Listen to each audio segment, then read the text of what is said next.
السلام علیکم دوستو، کیسے ہیں آپ سب؟ میں حسبینا فیاض ایک بار پھر آپ کے ساتھ تو میں شروع کر رہی ہوں راہ عشق بائی سلما خان ایپیسوڈ 12۔ تو شروع کرنے سے پہلے ہمیشہ کی طرح ایک ہی ریکویسٹ کہ اگر آپ میرے چینل پر نئے ہیں تو چینل کو سبسکرائب کر لیں، بیل آئیکن کو ضرور دبا دیں، ویڈیو کو لائک کر دیں، کمنٹ کر کے ضرور بتائیں کہ آپ کو ناول کیسا لگ رہا ہے، ساتھ ہی اپنے کانٹیکٹس میں شیئر ضرور کیا کریں۔ تو چلیے شروع کرتے ہیں۔ آج زیان کے اسکول میں پڑھنے والے بچوں کا رزلٹ تھا، اس لیے زائرہ جلدی سے تیار ہو گئی تھی۔ مرجان نے کہا کہ وہ بھی چلنا چاہتی ہے تو وہ بھی ان لوگوں کے ساتھ جانے لگی۔ جب زلیخا بیگم نے کہا سب جا رہے ہیں تو زائرہ تم بھی بیٹا چلی جاؤ۔ دادی کی بات پر پہلے تو وہ انکار میں سر ہلا رہی تھی، پھر ارمان کے کہنے پر وہ مان گئی تھی۔ زیان کی نظریں وہ خود پر محسوس کر سکتی تھی اور وہ اچھے سے جانتی تھی کہ آج بھی وہ ایسا ہی کرے گا، اس لیے وہ جانا ہی نہیں چاہتی تھی۔ وہ وہاں پر سب کے ماں باپ موجود تھے اور بہت رش لگا ہوا تھا۔ زائرہ کلاس کی طرف چلی گئی تھی اور باقی سب لوگ وہیں پر ہی کھڑے ہو گئے تھے، اور پھر کچھ ہی دیر میں زیان اسٹیج پر موجود تھا اور اپنے اسکول میں پڑھنے والے بچوں کی تعریف کر رہا تھا۔ مگر اس بھیڑ میں بھی زیان خان کی نظر اس لڑکی سے نہیں ہٹی تھی جو دور کالے چادر میں خود کو پورا ڈھانپے کھڑی ہوئی تھی۔ آج اس کی آنکھیں بس نمایاں ہو رہی تھی اور اس کی آنکھیں ہی زیان خان کو سحر میں مبتلا کر دیتی تھی، مگر وہ خود پر ضبط کرتے ہوئے اب سب طلباء کا نام لے رہا تھا۔ نام ایک ایک کر کے لیا گیا اور جو حقدار تھے ان سب کو ان کا صبر کا پھل مل رہا تھا، اور پھر تھوڑی دیر بعد وہ تقریب ختم کر چکا تھا۔ لیکن زیان خان نے لوگوں کو اس خوشی میں دعوت دی تھی، اس لیے اسی اسکول میں دعوت کا اہتمام کیا گیا تھا۔ وہ سب لوگ بھی وہیں پر ہی بیٹھ گئی تھی کیونکہ آج ایان کی سالگرہ تھی اور اسی خوشی میں وہ سب کو دعوت دے رہا تھا۔ مرجان اور زارا کو جب یہ بات پتہ چلی تو ایک دوسرے کو دیکھنے لگی۔ یار میں نے تو سنا ہے خان حویلی میں بہت سارے لوگ رہنے آئے ہیں، اور جس بچے کی یہاں پر سالگرہ منائی جا رہی ہے وہ بھی وہیں پر ہی رہتا ہے اور زیان لالا کے قریب بہت قریب بھی ہے، تبھی تو وہ سب کو دعوت دے رہے ہیں۔ اور وہ خوشی سے بتا رہی تھی۔ اب تو زارا کو بھی تجسس ہونے لگا یہ آخر وہ لوگ ہے کون۔ جب تھوڑی دیر بعد ایک لڑکی گود میں ایک بچے کو اٹھائے اسٹیج کی طرف آ رہی تھی، اس کے ہاتھ میں ننھا سا بچہ تھا جسے وہ لوگوں کو دکھا رہی تھی۔ مگر حیرت کے پہاڑ تو دوسرے لوگوں کو دیکھ کر ٹوٹے تھے۔ سب لوگ اسٹیج پر آ چکے تھے، زیان خان سب کا تعارف کروا رہا تھا اور اب شاید آنسوؤں کا سمندر آنکھوں سے بس نکلنے ہی والا تھا۔ یہ ایان ہے، اس سے میرا بھتیجا ہی آپ لوگ سمجھ لیں۔ وہ ایان کو گود میں اٹھایا، اس کا گال چوم کر سب کو بتا رہا تھا، لیکن ابھی وہ مزید تعریف کرتا جب سمیع خان نے کہا کہ میں کرواؤں گا، اور پھر زیان کی جگہ سمیع خان نے لے لی تھی۔ وہ ایک ایک کر کے تعارف کروانا شروع ہوا۔ ایان کو جو اٹھا کر کھڑی ہوئی ہے وہ میری بیٹی آبرو ہے۔ وہ آبرو کے سر پر شفقت کا ہاتھ رکھتے ہوئے سب سے تعارف کروا رہے تھے، اور یہ میری دوسری بیٹی انابیہ ہے۔ انابیہ مسکرا کر سب کو دیکھ رہی تھی۔ یہ میرا بھائی اور میری بہن زرار پاشا اور نور بانو پاشا ہے۔ اور کچھ غلط ہونے کا احساس ہو رہا تھا، پتہ نہیں کیوں اس کا دل گھبرا رہا تھا۔ یہ میرا دوست اکمل رازق ہے اور یہ میرا بیٹا ہے مراد۔ جیسے جیسے تعارف ہوتا جا رہا تھا سب کے کڑے ٹوٹتے جا رہے تھے۔ یہ میری بہو مہر النساء ہے، اور جو ان لوگوں کی گود میں بچے ہیں وہ میرے پوتے اور پوتی ہے۔ اور اب وہاں پر کھڑے ہونے کی ہمت نہیں تھی، اس کے قدم پیچھے کی طرف اپنے آپ جا رہے تھے۔ جب وہ چند الفاظ پر اس کے قدم پھر جھکے، پتھر کے ہو گئے۔ یہ میری بہن عالیہ ہے، اور کوئی پتھر کا مجسمہ اس وقت کیسا ہوتا ہے، کوئی اس لڑکی کو دیکھ کر بھی بتا سکتا ہے۔ اور سب سے آخر میں جس کا تعارف ہوا تھا اس کا نام سن کر گویا کسی نے اس کے کانوں میں سیسا ڈال دیا ہو، اور یہ میرا بیٹا نوفل پاشا ہے۔ اور پھر لڑکی ایک دم اپنی جگہ سے مڑی اور اسٹیج پہ کھڑے اس شخص کو دیکھنے لگی۔ نوفل مسکراتے ہوئے سب کو دیکھ رہا تھا۔ اس لڑکی کی آنکھوں میں آنسو رکے ہوئے تھے جو اب نکلنے کو تیار تھے۔ وہ نفرت بھری نظروں سے اس شخص کو دیکھ رہی تھی، اور پھر ایک لمحے کی بس دیر تھی، نوفل پاشا کی نظریں اس کالی چادر میں لپٹی لڑکی پر گئی۔ اور اس وقت اگر نوفل پاشا کو کوئی کہے کہ زندہ جسم سے روح نکلنا کیا ہوتی ہے تو نوفل پاشا اچھے سے بتا سکتا تھا۔ اس کے جسم سے گویا روح ہی نکل گئی تھی۔ وہ اسی وقت اپنی جگہ پر پتھر کا ہو گیا تھا۔ یہ آنکھیں، یہ شکوہ کرتی آنکھیں، انہیں تو یہ کبھی بھول ہی نہیں پایا تھا۔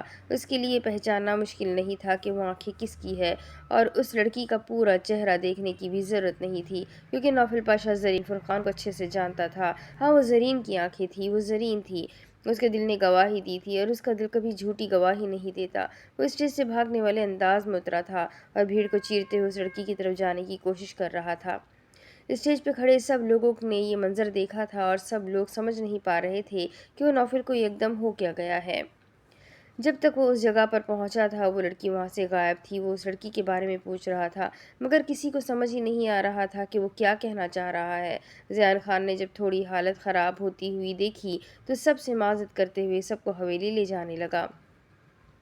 نوفل پاشا جانے کو تیار ہی نہیں تھا۔ اسے لگ رہا تھا کہ وہ اگر یہاں سے گیا تو دوبارہ زرین کو کھو دے گا۔ وہ زرین کو نہیں کھونا چاہتا تھا، وہ زرین کو پانا چاہتا تھا۔ اس نے اللہ کے سامنے گڑ گڑا کر دعا کی تھی کہ زرین اسے عطا ہو جائے، ایک معجزاتی طور پر اس کو مل جائے، اور آج اس کی دعا قبول ہوئی تھی۔ زرین اس کو یوں ملے گی وہ کبھی سوچ بھی نہیں سکتا تھا، مگر وہ کہاں چلی گئی؟ وہ اس کو پاگلوں کی طرح ڈھونڈ رہا تھا۔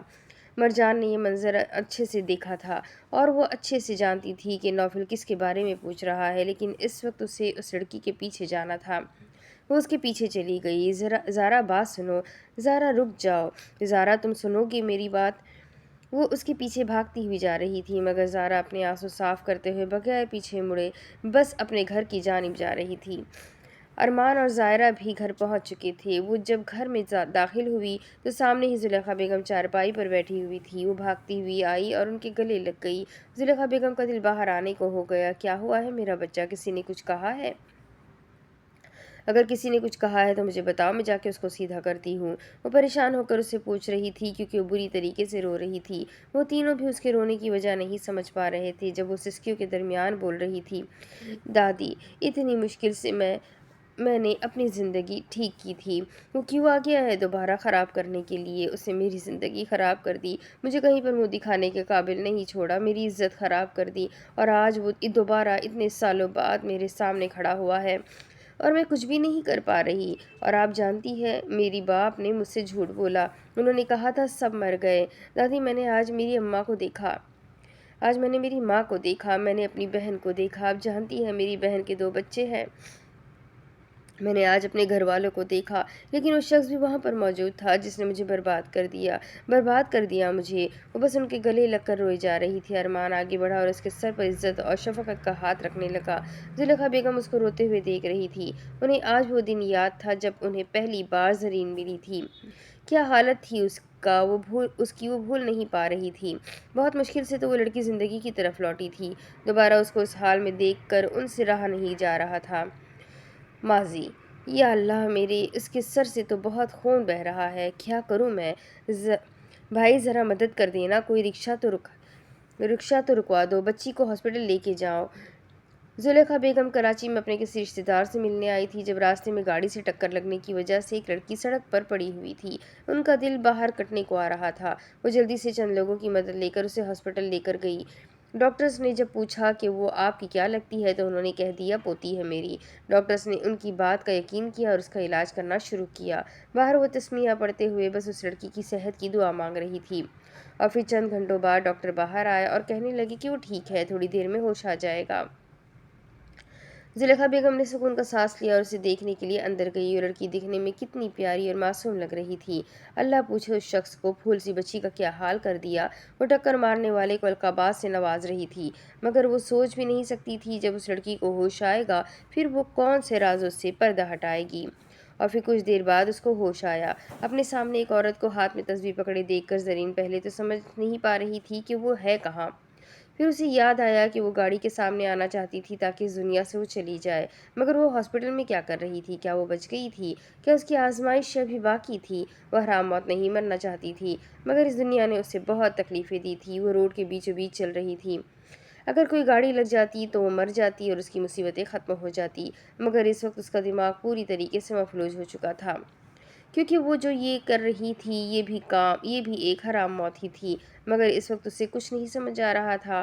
ڈاکٹرز نے اسے گھر جانے کا کہہ دیا، مگر وہ کہاں جاتی؟ اس کا تو کوئی گھر ہی نہیں تھا۔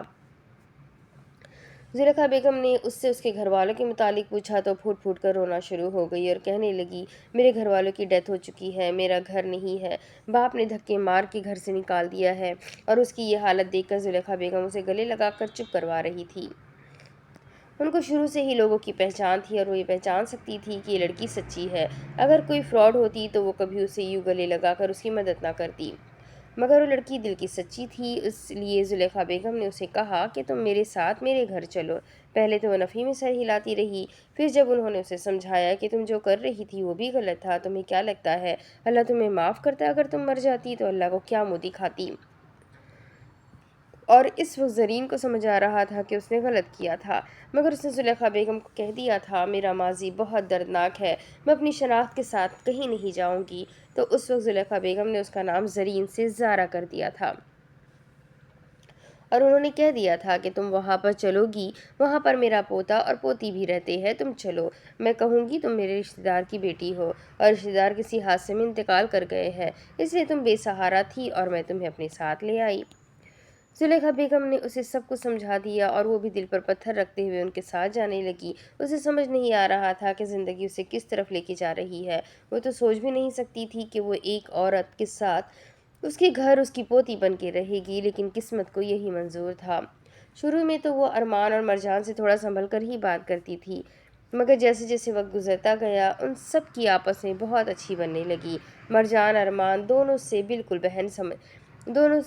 بہن سمجھتے ہوئے ارمان دونوں اسے بالکل بہن سمجھتے تھے اور وہ بھی ان دونوں کو بہن بھائی، لیکن اس کے اندر کا جو غم تھا وہ اندر ہی تھا۔ وہ اکثر نماز پڑھتے ہوئے پھوٹ پھوٹ کر رونا شروع کر دیتی تھی اور اس وقت زلیخا بیگم اسے سنبھال لیتی تھی، اور پھر ایک دن زرین نے اپنے اوپر بیتنے والا ہر ظلم، ہر قیامت انہیں بتا دی تھی۔ وہ تو سوچ بھی نہیں سکتی تھی کہ اس بچی نے اتنا کچھ سہا ہے۔ اس کی آواز میں ایک درد تھا، اس کے الفاظوں میں ایک یقین تھا۔ زلیخا بیگم نے اسے کہہ دیا تھا کہ وہ اپنا ماضی بھول جائے، اس کا حال بہت اچھا ہے اور اللہ کرے گا اس کا مستقبل بھی بہترین بنے گا۔ اور پھر وقت گزرتا گیا اور وہ اپنی زندگی میں آگے بڑھتی رہی، مگر اپنے اندر نوفل پاشا کی نفرت وہ بڑھاتی جا رہی تھی۔ مگر کچھ وقت بعد اسے پتہ چلا کہ نوفل اب انڈسٹری چھوڑ چکا ہے۔ یہ اس کے لیے حیران ہونے والی بات تھی۔ خبروں میں بتایا جا رہا تھا کہ کچھ لوگوں کا کہنا ہے کہ وہ اب اسلام کی طرف آ گئے ہیں، تو کچھ لوگوں کا کہنا ہے وہ پاگل ہو چکے ہیں، انہیں پاگل خانے کے اندر دیکھا گیا ہے، تو کچھ لوگوں کا کہنا تھا کہ وہ مر چکے ہیں۔ لیکن اس کے مرنے والی بات پر زرین فرقان کا دل ایک پل کے لیے کانپا تھا۔ وہ بے یقینی سے سامنے دیکھ رہی تھی اور پھر اپنے دل کو تسلی دے رہی تھی، اگر وہ مر گیا ہے تو اچھا ہوا، اس نے اتنا غلط کیا ہے، اس کا یہی انجام ہونا چاہیے تھا۔ وہ خود کو تسلی دیے جا رہی تھی، مگر اندر سے وہ بے چین تھی۔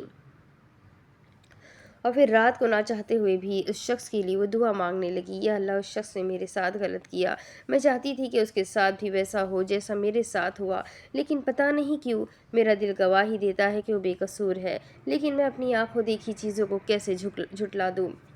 مجھے نہیں سمجھ آ رہا کیا حقیقت ہے اور کیا نہیں۔ اگر وہ بے قصور ہے تو یا اللہ اس کی حفاظت کرنا، اس کو اپنے حفظ و امان میں رکھنا۔ اور پھر نوفل پاشا زرین فرقان کی دعاؤں کا حصہ بن گیا۔ زرین کا دل کبھی بھی جھوٹی گواہی نہیں دیتا تھا، مگر جب بھی وہ دعا مانگتی تھی اور اس کی نظروں کے سامنے اپنے باپ کی باتیں آ جاتی تھی، اس کا خاندان صرف اس شخص کی وجہ سے مر گیا، مگر پھر چند لمحوں بعد وہ سب کچھ بھول کر اس کے لیے دعا کیا کرتی تھی۔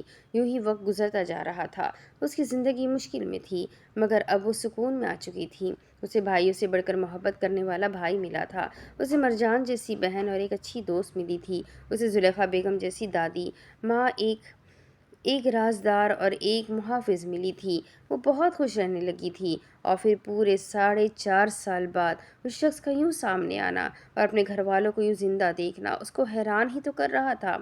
یعنی اس کا باپ جھوٹ بول رہا تھا، اس کے گھر والے زندہ تھے، اسے دادی کہیں نظر نہیں آ رہی تھی، اور اسے چند پل لگے ساری بات سمجھنے میں کہ فرقان صاحب دادی کے بارے میں سچ کہہ رہے تھے، باقی اور سب کا انہوں نے جھوٹ بولا تھا۔ مگر پھر بھی ماضی اس کے سامنے دوبارہ آ گیا تھا اور وہ بس روئے جا رہی تھی۔ اب حال دادی نے ساری بات ارمان اور مرجان کو بتا دی تھی۔ ان دونوں کو بہت افسوس ہوا تھا۔ ظاہرہ بھی سوچ رہی تھی کہ مجھے تو لگتا تھا کہ سب سے زیادہ تکلیفیں مجھ پر ہی آئی ہے، مگر یہاں مجھ سے بھی زیادہ لوگ تکلیف میں ہیں۔ اسے آج زرین سے بہت ہمدردی محسوس ہو رہی تھی۔ زرین بس کر جاؤ۔ مرجان آگے بڑھی اور اسے اپنے سینے سے لگا کر چپ کروا رہی تھی۔ ظاہرہ بھی اسے سنبھالنے کی کوشش کر رہی تھی، مگر ماضی کی تکلیف اس کے اندر سے روح نکال رہی تھی۔ نوفل یہ کیا تھا؟ تم ایسا برتاؤ کیوں کر رہی تھی؟ کیوں کر رہے تھے؟ زیان گھر آیا تو نوفل سے سوال کرنے لگا۔ سب لوگ اس وقت وہاں پر موجود تھے۔ نوفل بس یہی کہہ رہا تھا کہ اسے جانا ہے، مگر وجہ کوئی بھی نہیں جانتا تھا۔ زیان پورے راستوں سے پوچھ پوچھ کر تھک گیا، مگر اس نے کچھ بھی نہیں بتایا، اور پھر نوفل نے جو بات کہی وہ سب کو حیران کر گئی۔ زرین سوات میں ہے، میری زرین ادھر ہی ہے، امی زرین ادھر ہے، وہ خوشی سے نور بانو کی طرف جاتے ہوئے کہہ رہا تھا۔ جازم کے چہرے پر مسکراہٹ پھیل گئی اور وہ جلدی سے نوفل کی طرف بڑھنے لگا۔ کیا تم نے اس کو اسکول میں دیکھا؟ نوفل نے اس بات میں سر ہلایا، اور پھر جازم بھاگتے ہوئے اپنے کمرے میں گیا اور وہاں سے لیپ ٹاپ لے کے آنے لگا۔ میں فوٹیج چلاتا ہوں، تم ہمیں بتاؤ کہ وہ کون سی ہے، کیونکہ یہ ہمارا علاقہ ہے، ہم سب کو جانتے ہیں۔ یہاں پر زرین نام کی کوئی بھی لڑکی نہیں رہتی، مگر ہو سکتا ہے اس نے اپنا نام تبدیل کیا ہو۔ نوفل نے اس بات میں سر ہلایا اور اب سب کی نظریں لیپ ٹاپ کی طرف تھی، مگر جازم کی بات پر ایک شخص پتھر ہو گیا تھا، اور وہ تھا زیان خان۔ ہو سکتا ہے اس نے نام تبدیل کیا ہو، ہو سکتا ہے نام تبدیل کیا ہو، ہو سکتا ہے نام تبدیل کیا ہو۔ اس کے ذہن میں بس جازم کی باتیں ہی گونج رہی تھی، اور پھر اس نے اپنے دل پر ہاتھ رکھ لیا اور شدت سے دعا کرنے لگا کہ جیسا وہ سوچ رہا ہے ویسا کچھ نہ ہو، کیونکہ زارا اور زرین میں بس چند حرف کا ہی فرق تھا۔ اور پھر اس کا ڈر صحیح ثابت ہوا، زارا ہی زرین تھی۔ جازم نے جب اس لڑکی کو دیکھا تو وہ کہنے لگا، ارے بابا جان، زیان بھائی، یہ تو مرجان اور زارا باجی ہے۔ سمیع خان نے بھی جب دیکھا تو وہ زارا کو اتنے وقت سے دیکھتے ہوئے آ رہے تھے، اس لیے انہوں نے بھی پہچان لیا، اور مرجان کو تو ہر کوئی جانتا تھا، مگر پیچھے جو پتھر کا مجسمہ بن کر کھڑا تھا اس کا کیا؟ اور پھر جازم نے اپنے ملازموں کو حکم دیا کہ ارمان کے خاندان کو یہاں پر بلایا جائے۔ ملازم حکم کی پاسداری کرتے ہوئے ارمان کے گھر والوں کو لینے کے لیے چلے گئے۔ زیان خان سوچ بھی نہیں سکتا تھا کہ جس لڑکی کو ڈھونڈنے کے لیے وہ اس کی اتنی مدد کر رہا تھا وہ لڑکی زارا ہی نکلے گی۔ ان لوگوں نے زرین کو بہت مشکل سے سلا دیا تھا۔ اب وہ سب لوگ آگے کا سوچ رہے تھے جب ان کا دروازہ بجنے لگا۔ مرجان نے جب دروازہ کھولا تو سامنے ہی سمیع خان کے لوگ موجود تھے، اور چند پل لگے سب کو بات سمجھنے میں۔ سب لوگ ڈرائنگ روم میں اسی طریقے سے موجود تھے۔ نوفل بے صبری سے داخلی دروازے کی طرف دیکھ رہا تھا۔ عالیہ بیگم نے آنکھیں بھی اشکبار تھیں، اپنی بیٹی کو اتنے سالوں بعد دیکھنے کے لیے وہ بھی تڑپ رہی تھی۔ اور پھر تھوڑی دیر بعد چند لوگ داخلی دروازے سے اندر داخل ہوئے۔ سمیع خان آگے بڑھے اور بڑے ادب کے ساتھ ان سے سلام کرنے لگے۔ زلیخا بیگم نے سلام کا جواب دیا اور سمیع خان نے ان کو صوفے پر بیٹھنے کا کہا تو وہ لوگ چپ کر کے وہاں بیٹھ گئے، مگر ان سب میں زرین نہیں تھی۔ نوفل بے صبری سے ان کے بولنے کا انتظار کر رہا تھا، وہ بس یہی سننا چاہتا تھا کہ وہ زرین ہی ہے۔ زلیخا بیگم نے بہت نرم لہجے میں ان سے سوال کیا، خان صاحب خیریت ہے؟ ہم غریبوں کو آپ نے اپنے امیر خانے میں بلایا ہے؟ وہ بہت احترام سے ان سے مخاطب تھی۔ سمیع خان نے لفظوں کا چناؤ کیا اور پھر ان سے کہنے لگے، بہن، ہم آپ سے یہ جاننا چاہتے ہیں کیا زارا آپ کی سگی پوتی ہے؟ ان کے سوال کا مطلب وہ اچھے سے جانتی تھی، تو پھر انہوں نے سیدھا جواب دیا، آپ زرین کے بارے میں پوچھنا چاہتے ہیں؟ اور ان کے منہ سے زرین کا نام سن کر سب لوگ ساکت رہ گئے۔ یعنی نوفل صحیح کہہ رہا تھا، اتنے سارے لوگوں میں بھی اس لڑکی کو ڈھونڈ چکا تھا۔ اس نے اپنا چہرہ مکمل طور پر چادر میں چھپایا ہوا تھا، اور اگر اس کی ماں بھی اسے اس روپ میں دیکھتی تو وہ کبھی نہ پہچان پاتی، مگر نوفل نے ہر پل ہر لمحے اس لڑکی کو یاد کیا تھا، وہ بھلا کیسے بھول سکتا تھا اس کو؟ زلیخا بیگم نے سب کی طرف دیکھا اور پھر گہری سانس لینے لگی، اور پھر ایک ایک کر کے زرین پر جو کچھ بھی گزرا تھا ان سب کو بتاتی گئی۔ سب کے چہرے شرمندگی کے باعث جھکے ہوئے تھے۔ زلیخا بیگم کی باتوں کا رخ اب نوفل کی طرف تھا۔ اگر تم غلط نہیں تھے تو تم ثابت کرتے، اس دن وہ مرتے مرتے بچی ہے، کوئی اس کی مدد نہیں کر رہا تھا۔ ڈاکٹرز کا یہی کہنا تھا کہ اگر خون زیادہ بہہ جاتا تو وہ بچ نہ پاتی، مگر وہ تو قسمت کی بات تھی کہ میں وہاں پر گئی اور میں نے اسے بچا لیا۔ تمہیں ہرگز رحم نہیں آیا اس لڑکی پر؟ تم نے اس لڑکی کے ساتھ کتنا غلط کیا، اسے اتنی اذیت دی کہ اسے موت صحیح لگ رہی تھی، مگر اس لڑکی نے ہمیشہ تمہیں دعاؤں میں یاد رکھا۔ ہر نوفل کا سر جو جھکا ہوا تھا بے یقینی سے زلیخا بیگم کے لفظوں کی جانب متوجہ ہو گیا۔ ہاں، حیران کیوں ہو رہے ہو؟ یہی سچ ہے، وہ ہر وقت تمہارے لیے دعا مانگا کرتی تھی، اور اس کی ہر نماز میں تم شامل تھے، اس کی ہر دعا میں تم شامل تھے، اس کی ہر تکلیف میں تم شامل تھے، اس کی ہر راحت میں بھی تم شامل تھے۔ جب اسے پتہ چلا کہ تم مر چکے ہو تو وہ اللہ سے دعائیں مانگتی رہی کہ جو خبروں میں بتایا جا رہا ہے وہ غلط ہو، تم زندہ ہو، بس اللہ سے یہی دعا کیا کرتی تھی۔